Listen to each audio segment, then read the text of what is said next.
out to Socrates. Socrates still trying to get the opening. Oh, Socrates! Whoa! And there it is. The crazy gang have beaten the Culture Club. Maggie Thatcher, can you hear me? Maggie Thatcher, your boys took the hell of a beating. Your boys took the hell of a beating.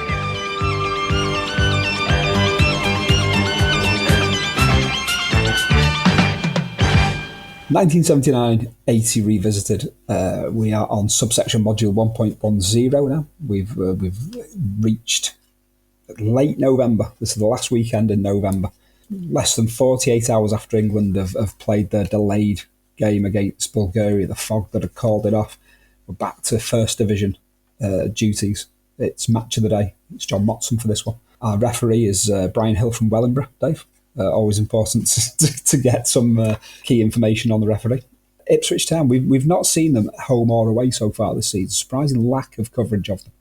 But Portman Road is playing host to Southampton. Southampton are heading toward East Anglia for the second successive weekend. They've been given a chasing and defeat, a defeat that could have been a victory or a draw really at Carrow Road the previous week. Now they're at Portman Road. Ipswich started the season as one of the favourites for the title. They currently reside in the bottom three. They have won the previous week in a crucial 4-pointer against Derby County at the baseball ground. And it's an unsurprising team, although they are missing Franz Tyson, who's picked up an injury on international duty in the week, playing for the Netherlands in an amazing game against East Germany in the European Championship qualifiers. 2 down in Leipzig to turn it around to win 3-2 to clinch qualification for the European Championship finals. The Ipswich lineup, a lot of unsurprising names in this. Paul Cooper, all set to save any penalties that might drop his way. George Burley. Terry Butcher is playing at left back, surprisingly. I don't think I've ever seen him play at left back before, Dave, before this game. You've got Mick Mills at number 4 being pushed up into midfield because of the absence of Franz Tyson. Russell Osmond is joined in central defence by the now injury-prone Kevin Beattie, but the outstanding Kevin Beattie, all the same. Midfield, joining Mick Mills in there, it's John Walker, Arnold Muren, and then you've got that kind of triumvirate that play up front in Paul Mariner, Alan Brazil and Eric Gates. Gates doing that drop back, edge forward type of thing that he always used to do. And a young Mitch Davray is the substitute, poised maybe to make his debut, Dave.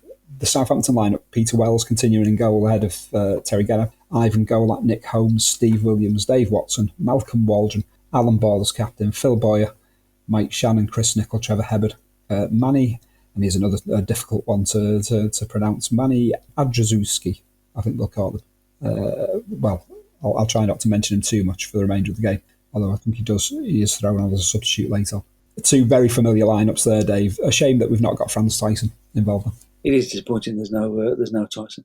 There's a talk from John Motson that Southampton are looking at a sweeper system. Might be playing a 3-5-2, which is revolutionary stuff at the time. Southampton apparently can't win away.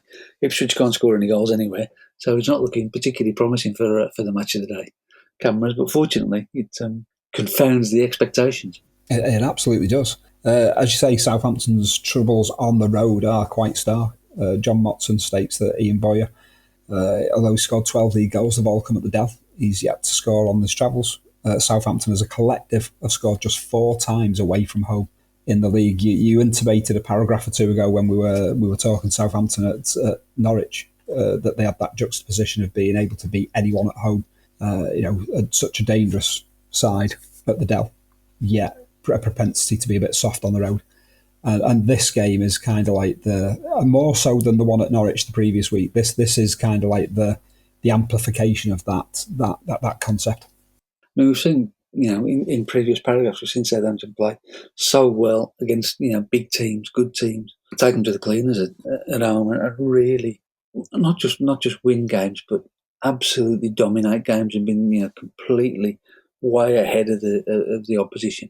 When a team can do that, you think, well, why can't they do it away from home? It's a very strange thing, isn't it? I suppose perhaps in those times as well, we had more and more grounds where everything was really tight and there was a bigger atmosphere and it was a bit more intense. And now perhaps home advantage isn't quite such a marked thing because the crowds are further away from the pitch in lots of cases. a running track and whatnot around, so that's slightly more distant. I don't know what it is, but back then home advantage was much more important than it is now. And my God, do Ipswich make it stick? Because right from the first minute they've got Southampton by the throat and they're just ripping them to shreds all the way through. Yeah, and as you said, it's a reshuffled team. You've got Terry Butcher at left back. You've got Mick Mills in the midfield. I mean, it's a completely rejigged side. No Franz Tyson, but they are just all over him. As we will come on to, you got to give credit to Alan Brazil because my God, he's a good player. You forget. I mean, now he's become this cartoon on the radio. You kind of forget Alan Brazil, but my God, I mean, in this game, he's absolutely destroying Southampton. He's just got too much for him in his control, his pace, everything. He's running. It's just too much for him. They have no idea what to do with him. It's a sobering thought, when you consider the Alan Brazil of 2025. Yes, there's no doubt that is a wild juxtaposition between the Alan Brazil of playing days, certainly Ipswich playing days, and the Alan Brazil of contemporary times, the last 2 to 3 decades of it, actually. Ipswich are also missing Clive Woods. He's been a longer absentee. No Charlie George for Southampton, which probably does them no favours. Well, absolutely does them no favours in this. Southampton have lost 5 of the last 6. That inconsistency is epic, but it's within that they offer entertainment wherever they go, more or less.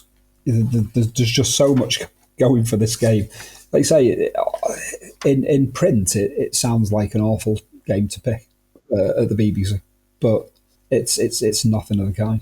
A really kind of satisfying stinger on the thigh for Mick Shannon in the early exchanges of this game, within seconds of the start, that it was just kind of, ooh, I know how that feels. A cold winter's day on a PE pitch.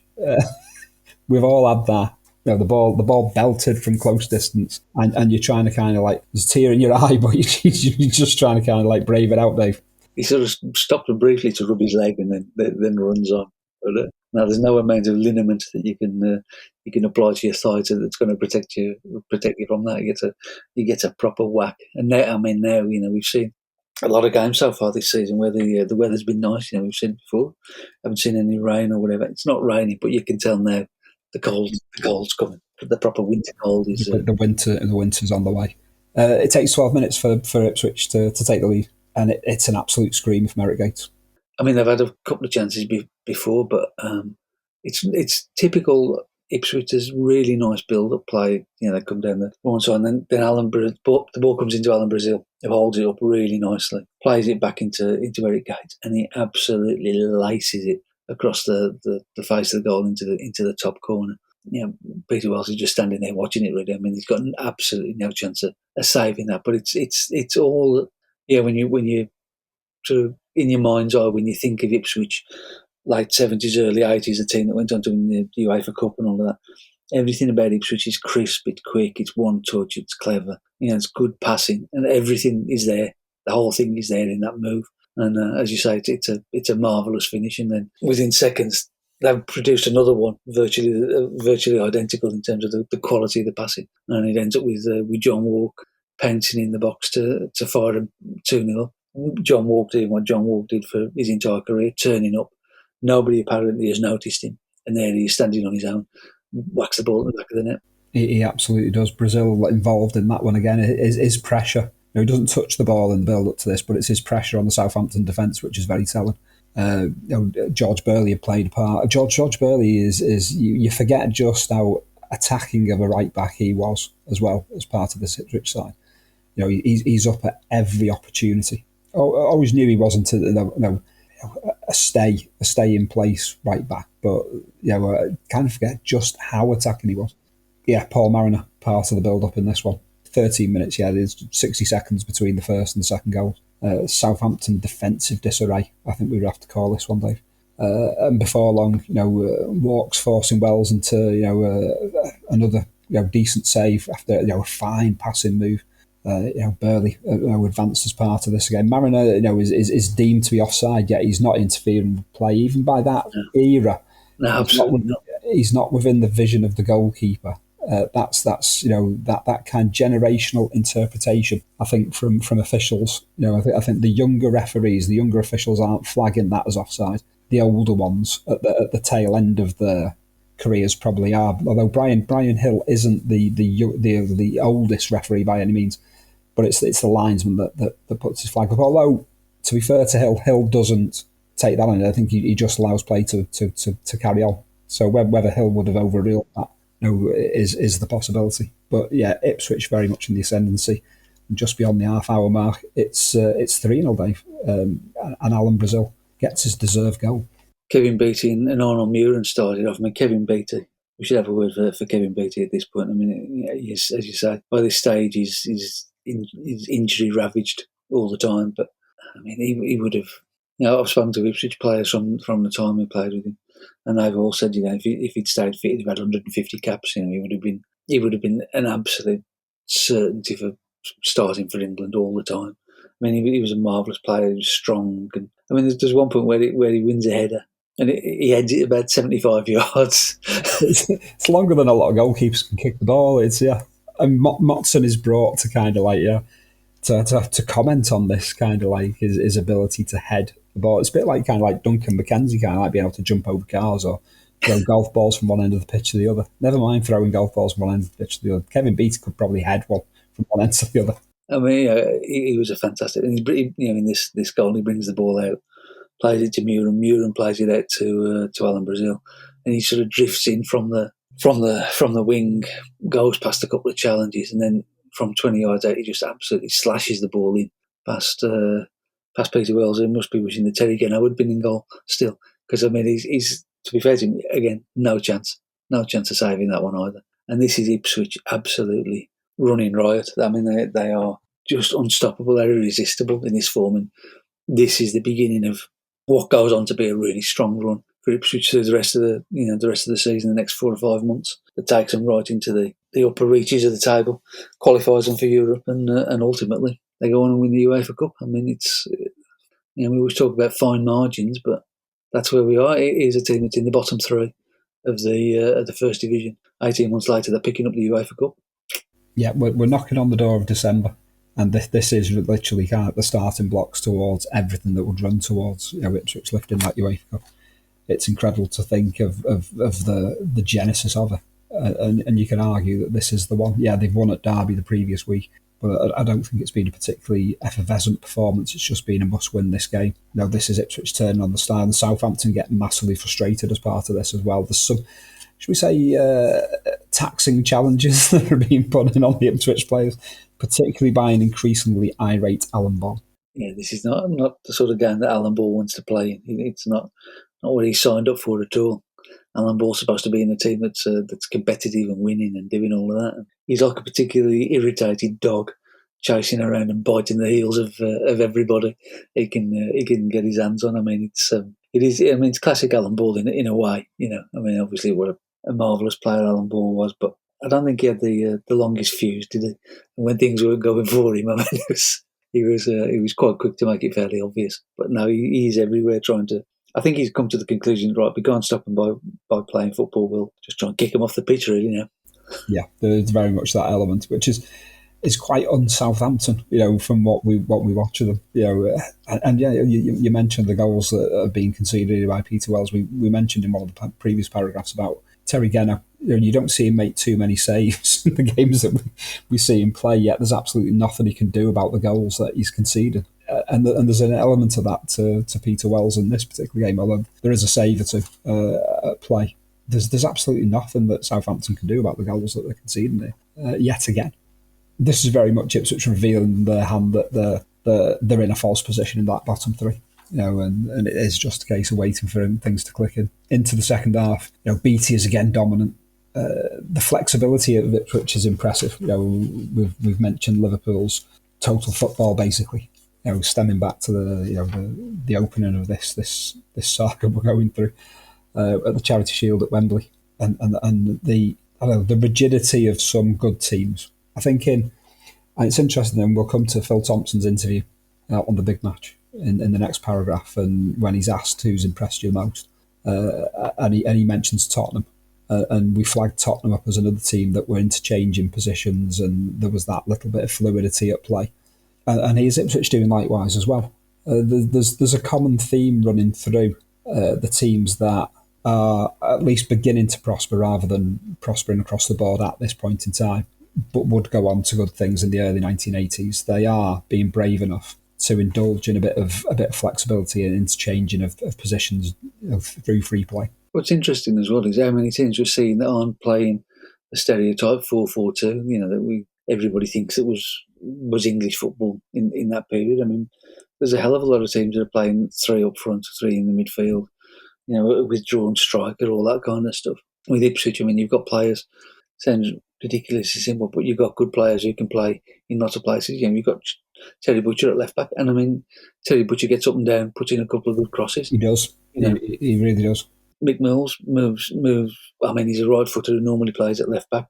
Now he's moving into midfield in this game, and that releases George Burley, as you say, to get forward because he knows Mick Mills will drop in and look after him behind. There's this ability to move around. John Walk's there doing a proper midfielder's job, digging in, winning tackles and all of that. And yet, how often is he the furthest man forward to get in the box on the end of things? They all understand the game. That's the biggest thing, I think. They all know when somebody goes there, I've got to go here. I've got to fill in for him. He's going to fill in for me. If he makes that run, I do that. They understand what they're doing. It's a really well put together, well coached side, but above well coached, intelligent players who know what they're doing. And there's no substitute for that. That's the biggest thing that you can find. If you haven't got intelligent players, then you have to put them in a straitjacket. If you've got people who know what they're doing, you can just let them go and play. Oh, indeed. I mean, that's not to say that there isn't a little bit of Anglo-Saxon play involved as well here and there. It's an interesting battle between Paul Mariner and Dave Watson at times during the second half. There's a lot of kind of like a hard place meeting the immovable force, shall we say? Yeah, I mean that's a proper old-fashioned English centre forward, centre half battle in the second half, and people again kind of forget that Paul Mariner could do that side of it as well because he was a proper target man as well as all the other bits and pieces that he can do. He gets his revenge by managing to fall over in the box to win a penalty. Which I'm not convinced is a penalty in anybody's language, frankly. No, on the same day at Highbury, there is a more convincing penalty that is waved away, shall we say. But yeah, there's lots of Alan Brazil drifted into wide positions throughout this second half. Eric Gates hits one from distance that Wells saves. It's an awkward bounce as well. I think Peter Wells does well to save that one. Paul Cooper is finally forced into a decent save from Trevor Hebbard. A fine cross from Alan Ball. It does become a bit more even. Southampton nothing to lose. They've lost the match. They do decide to try and play a bit of football rather than just maim everyone. They try and move away from that as the second half goes on. In a kind of like let's try and win the second half vibe, I think Boyer puts one wide on the turn, a through ball from Chris Nicholl who's pushing forward. Ipswich kind of by the sight of this footage, and it's a decent amount of footage on YouTube for this one. There's a defined switch off which can happen when a team is comfortably ahead. I saw Liverpool plenty of times do likewise throughout that era. You're 3-0 up and there's not maybe 20-30 minutes of a game to go. It's easy for a team to lose drive and focus. Yeah. I mean, Waldron gets a great opportunity to pull one back, a free header. He does. He sticks wide. I mean, if Boyer's shot had gone in and then that goes in, I mean, when Boyer puts it wide, it doesn't seem to matter. But if he'd scored and then Waldron had scored, it's 3-2 and there's still 10-15 minutes to go. It's a different game. And then Mariner wins this penalty and takes one of the worst penalties you've ever seen. I mean, I don't know about putting it over the bar. He virtually puts it over the roof of the stand. He does. Horrendous miss from Mariner. It's rising all the time, shall we say? Probably still is, I would imagine. It absolutely miss. Yeah, it really is. Mitch Davray is thrown on for his debut for the last 10 minutes of this one. That's an interesting one. I mean, Mitch Davray was a perpetual number 12 for Ipswich in those early 1980s. Kevin O'Callaghan, who Ipswich has suddenly been linked with as well, and a potential £500,000 move would fill that role as well because of the team that we've mentioned there and the Tyson and all that type of stuff. Injuries here and there will bring these players into the picture. But Davray's interesting. He's one of those that traverses that glorious era for Ipswich to the dysfunction that would kick in by the mid-1980s, eventually leading to relegation. The type of player who's a good player in terms of being a backing dancer, but it was difficult to be asked to be one of the mainstays eventually in an Ipswich team that would obviously find it very difficult to replace some of these absolute star names that they've got at their disposal at this point in time. That is, I think, always the difficult thing for a good provincial side that's not from a major city. Albion had similar issues when their team changed. Southampton have had similar issues at various different points in time. When you've got particularly in this era where you had your 11 and that was it. Nobody else got a chance, or very rarely. They were sort of, as you say, coming in here and there as a sub or getting the odd game. And you kept your team, and then very often that team would fall apart together, whether it was that they all got old or bigger clubs would see the real quality players and pick them off, and away they'd go. And then you were suddenly left with those blokes who never really had a run in the team, were okay as long as they were playing with better players, but weren't the ones to be able to take it. And that's why teams like Ipswich went and fell from, that high spot. I mean, in Scotland, you could say Aberdeen was similar. If you're not from one of those powerhouse clubs, it's very, very difficult to keep maintaining that success.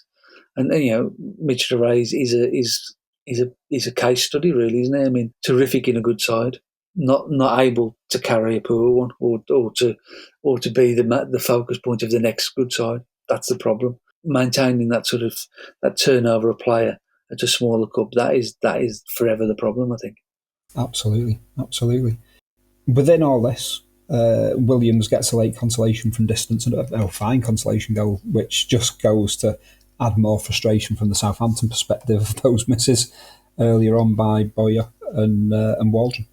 There is a little bit of what might have been a highly vocal Southampton following, despite limping to a defeat that is the seeds are sown in the first half. But much better second half from Southampton, and the fans get something to shout about at the end. Absolutely outclassed in the first half, and then, as you say, Ipswich sort of fell off it a little bit in the last half an hour, and it could, on another day, that could have been a 3-3 had they put those chances away. Now, whether Ipswich would, if the first goal had gone in after 70 minutes, whether Ipswich would have picked themselves back up again is another story. But it's never easy to start again once you've switched off. But decent performance, as you say, from Southampton. They win the second half, and they have something to take home in the end. Absolutely, they do. Moving eastwards, west, no, towards the west. I've lost my bearings now. Yeah, I'm saying it because it's like it's East Midlands-ish, isn't it? Derby, kind of. We're off for the East Midlands derby. It's Derby County versus Nottingham Forest at the baseball ground. Clough is demanding, a response from his side. They won the first two on the travels. They've since lost 5 and drawn 1 of their following 6. Early pace setters, I think they're down to 4th or 5th at the minute. There are concerns, and Brian Clough is demanding better. He doesn't get it, Dave.